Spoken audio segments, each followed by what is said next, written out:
साथ साथ दोहराएंगे। हे वत्सल मातृभूमि, हे वत्सल मातृभूमि, मैं तुझे सदैव प्रणाम करता हूँ। मैं तुझे सदैव प्रणाम करता हूँ। हे हिंदू भूमि, हे हिंदू भूमि, तूने ही मुझे सुख में बढ़ाया है। तूने ही मुझे सुख में बढ़ाया है। हे महामंगलमय पुण्य भूमि, हे महामंगलमय पुण्य भूमि, तेरे हित मेरी यह काया अर्पित हो। तुझे मैं अनंत बार प्रणाम करता हूँ। तुझे मैं अनंत बार प्रणाम करता हूँ। हे सर्वशक्तिमान परमेश्वर, हे सर्वशक्तिमान परमेश्वर, ये हम हिंदू राष्ट्र के अनुभूत घटक तुझे आदर पूर्वक प्रणाम करते हैं। तुझे आदर पूर्वक प्रणाम करते हैं। तेरे ही कार्य के लिए हमने अपनी कमर कसी है। उसकी पूर्ति के लिए हमें शुभ आशीर्वाद दे।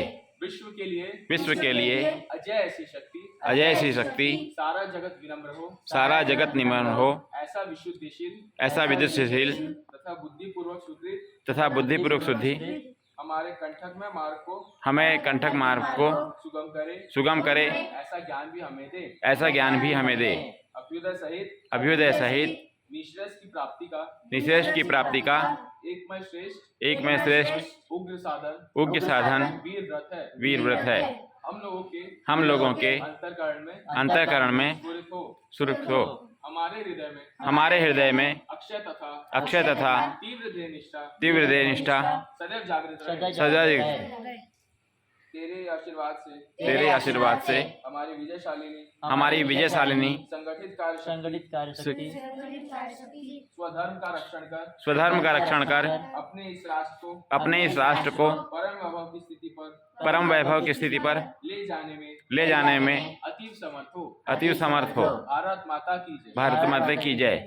तो ये हम जो प्रार्थना करते हैं शाखा के अंत में, ये उसका पूरा मंत्र है, पूरा सार है कि हमने क्या प्रार्थना किया। हिंदी में है तो सबको समझ आया होगा कि हम केवल ईश्वर से प्रार्थना कर रहे हैं कि सबका दिन मंगलमय हो, सभी का शरीर मंगलमय हो, और हम केवल राष्ट्र के काम के लिए निस्वार्थ प्रेम से लगे रहें। हमारा काम केवल दो है, पढ़ाई तो करनी ही है, आगे बढ़ना ही है, साथ साथ में दो काम और हैं। एक तो अपने धर्म की रक्षा करना, दूसरा अपने राष्ट्र की रक्षा करना। हमारे शरीर से पहले भी हमारा राष्ट्र और हमारा धर्म आता है, उसके बाद हमारा परिवार, उसके बाद हमारा शरीर। कि ये कुछ ऐसी चीज़ें हैं जिसमें हमें पढ़ाई के साथ साथ ध्यान देना है, जो आपको आगे जाके काफ़ी मदद करेंगी।